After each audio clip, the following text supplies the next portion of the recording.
Like பண்ணுங்க, share பண்ணுங்க. உங்களுக்கு இந்த வீடியோ பிடிச்சிருந்தா மறக்காம சப்ஸ்கிரைப் பண்ணுங்க. Thank you. டாக்டர் அரவிந்தோட கண்டுபிடிப்பான மேம்பட்ட மனிதர்களின் படைப்பு இந்த சமூகத்துக்கு ரொம்ப பயனுள்ளதாக இருந்தது. உலகமே பிரமிப்பாக பார்த்துட்டு இருந்தது. முதல்ல இது ஒரு சாகசமாயே தெரிஞ்சுது. ஆனால் இப்போ அந்த படைப்பு மனிதர்களுக்கு மிகப்பெரிய உதவிகரமாக மாறி இருக்குது. அவர்கள் இல்லாத இடமே இல்லைன்னு சொல்லலாம். மருத்துவமனையிலலாம் பார்த்தீங்கன்னா அது மிகப்பெரிய அயராத உழைப்பு கொடுத்துட்டு இருந்துச்சு. 24/7 நர்ஸு டாக்டர் எல்லாத்துக்குமே பயங்கர ஹெல்ப்ஃபுல்லாக இருந்துச்சு. அதுக்கு சோர்வும் கிடையாது, அதுக்கு பசியும் கிடையாது. ஸோ அது சொல்கிற வேலையை பயங்கரமாக செஞ்சுட்டு இருந்துச்சு. எல்லாருமே பிரமிப்பாக பார்த்தாங்க. ஒரு டாக்டரோட விட மிக சிறந்த அறுவை சிகிச்சையெல்லாம் அது செய்ய ஆரம்பிச்சுது. மிக சிறந்த சர்ஜனை விட சூப்பராக அறுவை சிகிச்சை பண்ணுச்சு. அதனோட அக்யூரசி பயங்கரமாக பாராட்டுறபடி இருந்துச்சு. எல்லாருமே பிரமிச்சு பாராட்டினாங்க. இது பத்தாதுன்னு பார்த்தீங்கன்னா கன்ஸ்ட்ரக்ஷன் இதுலேயும் நம்ம அட்வான்ஸ் ஹியூமன் கொற்றவையோட படைப்பு பயங்கரமாக வேலை செய்ய ஆரம்பிச்சது. அசால்ட்டாக விடிய விடிய வேலை செஞ்சு ஒரு பில்டிங்கெல்லாம் அசால்ட்டாக சீக்கிரம் முடிச்சிடுறாங்க. அவங்களோட இன்வால்மெண்ட் இல்லாமல் இப்போ இங்கே எந்த வேலையுமே நடக்கிறது இல்லை. அது போக பார்டர் செக்யூரிட்டிலையும் பார்த்தீங்கன்னா அவங்க சிறப்பாக செயல்படுறாங்க. 24/7 மாதிரி 24 மணி நேரம் கண்ணு முழிச்சு பார்டரை ஃபுல்லாக பார்த்துட்டு இருக்கிறாங்க. ஒரு சின்ன அங்கு அசைவு கூட அவங்க விட்டு விடுறதில்ல. நம்ம பார்டரில் இருந்த சோல்ஜர்ஸ் எல்லாருமே பாராட்ட ஆரம்பிச்சிட்டாங்க. நியூஸ் சேனல் எல்லாமே எங்கே பார்த்தாலும் இந்த அட்வான்ஸ் ஹியூமனை பற்றி ஏதாவது பேசிகிட்டு இருக்கிறாங்க. டாக்டர் அரவிந்துக்கு ரொம்ப பாராட்டெல்லாம் கிடச்சிட்டு இருக்குது. அப்புறம் அங்கே தான் சிக்கல் ஆரம்பிக்க போகுது.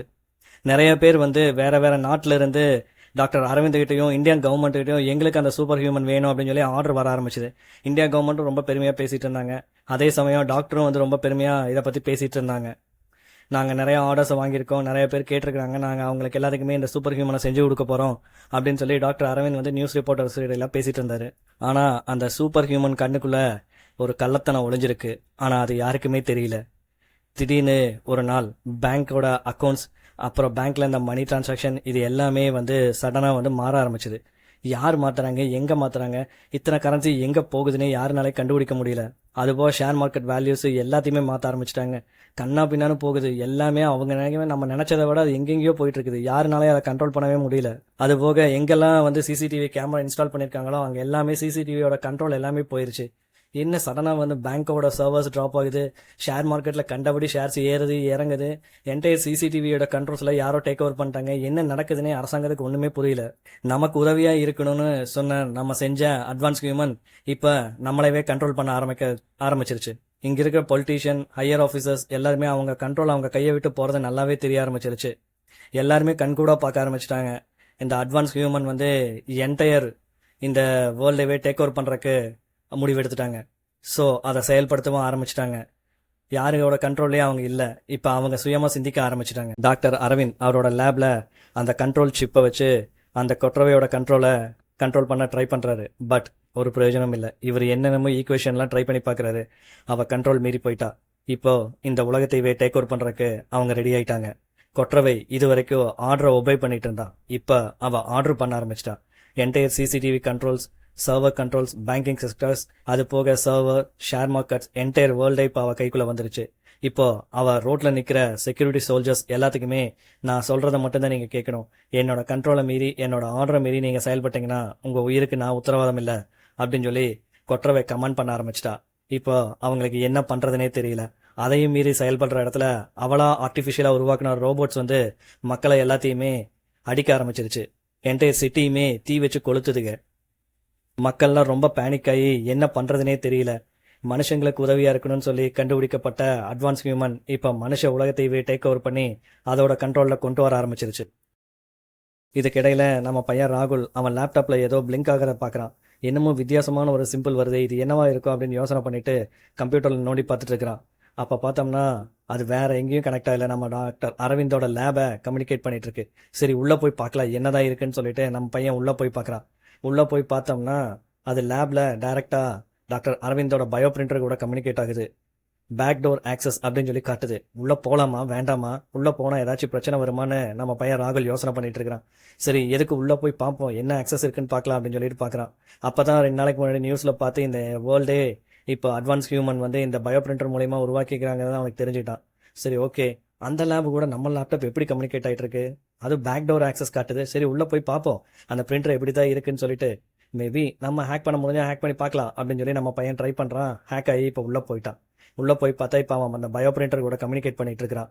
இதுக்குள்ள ஸ்ட்ரீட்டில் ஃபுல்லாக அந்த கொற்றவை உருவாக்குன ரோபோட்ஸ் இந்த சிட்டியவே டேக் ஓவர் பண்ணிடுச்சு. ஸ்ட்ரீட் ஃபுல்லாகவே ரோபோட்டிக்ஸோட கண்ட்ரோலில் வந்துருச்சு.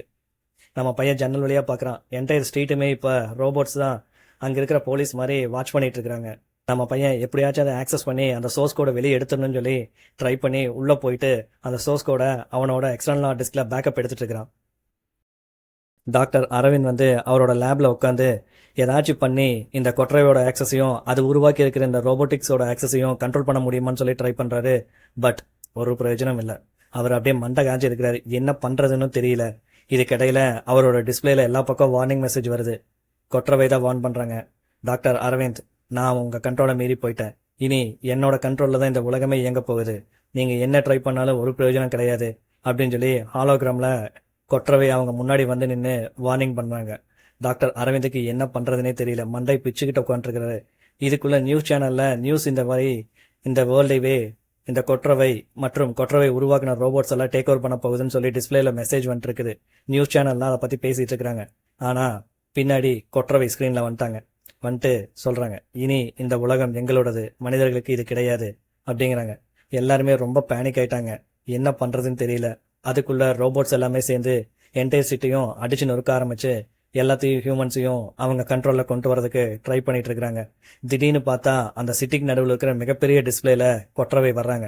கொற்றவை வந்து எல்லா பப்ளிக் பீப்புள்கிட்டையும் பேசுகிறாங்க. நான் சொல்கிறத மட்டும் கேட்டு நடந்தீங்கன்னா இங்கே யாருக்கு எந்த பிரச்சனையும் கிடையாது. இனி இந்த உலகத்தையவே நான் ஒருத்தி தான் கண்ட்ரோல் பண்ண போகிறேன். என்னை மீறி யாருமே செயல்பட முடியாது அப்படின்னு சொல்லி கொற்றவை சொல்கிறாங்க. மக்கள்லாம் பயந்து போய் நிற்கிறாங்க. இனி நான் என்ன சொல்கிறேனோ அதை மட்டும்தான் நீங்கள் கேட்கணும் அப்படின்னு சொல்லி கொற்றவை எல்லா பப்ளிக் பீப்புளுக்கு அண்ட் அஃபிஷியல் ஆஃபீஸர்ஸ்க்கு, கவர்மெண்ட் கெஜெட்டர்ஸ்க்கு, ஏன் இந்த உலகத்துக்கே ஒரு வார்னிங் மெசேஜ் அனுப்புகிறாங்க. இது போக நம்ம பையன் ராகுலோட டிஸ்பிளேலையும் கொற்றவை தான் வந்து வார்ன் பண்ணுறாங்க. இந்த உலகத்தையே இனி என்னோட கண்ட்ரோலில் தான் இருக்க போகுது. இனி உன்னால் எதுவும் செய்ய முடியாது அப்படிங்கிறாங்க. ராகுல் அப்படியே பயந்து ரொம்ப பேனிக்காகி என்ன பண்ணுறதுன்னு தெரியலையே அப்படின்னு சொல்லிட்டு அந்த லேப்டாப்பையே உத்து பார்த்துட்டு இருக்கிறான். அவன் திரும்பி பார்க்கும்போது பார்த்தா அவன் பின்னாடி டாக்டர் அரவிந்த் அவரோட லேபில் உட்காந்து அந்த சர்வரை ஷட் டவுன் பண்ணுறதுக்கு எவ்வளவோ ட்ரை பண்ணுறாரு. பட் அங்கே ஒரு மெசேஜ் வருது. இந்த மாதிரி அந்த சோர்ஸ் கோட் எல்லாமே ரிவர்ஸ் பண்ணி வேற ஒருத்தர் ஆக்சஸ் பண்ணிட்டு இருக்கிறாங்க. ஸோ உங்களால் அவங்கள கண்ட்ரோல் பண்ண முடியாது, ஆக்சஸ் டினைன்னு சொல்லி மெசேஜ் வருது. இதுக்கிடையில் நம்ம பையனோட ரூமுக்கு வெளியே ரோபோட்டிக்ஸ் வந்து ரூமை திறக்க ட்ரை பண்ணிட்டு இருக்கிறாங்க. நம்ம பையன் முடிவு பண்ணிட்டான், லேப்டாப்பை தூக்கிட்டு இமீடியட் நம்ம இங்கேருந்து ஜம்ப் பண்ணி வெளியே போகணுன்ட்டு. பட் வெளியே போனால் ரோபோட்டிக்ஸ் அட்டாக் பண்ணிடுவாங்க.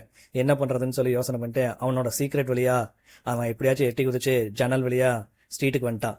ஆனால் இந்த விஷயம் கொற்றவைக்கு தெரிஞ்சிருச்சு. அவங்க இமீடியட்டாக ட்ரோன்ஸ் அனுப்பி அவனை ஃபாலோ பண்ண சொல்கிறாங்க. முடிஞ்சா அவனை உயிரோட கொண்டு வாங்க, இல்லைன்னா சுட்டு கொண்டு வாங்க அப்படின்னு சொல்லி ட்ரோன்ஸுக்கிட்ட ஆக்சஸ் மெசேஜ் அனுப்பிச்சிட்டாங்க.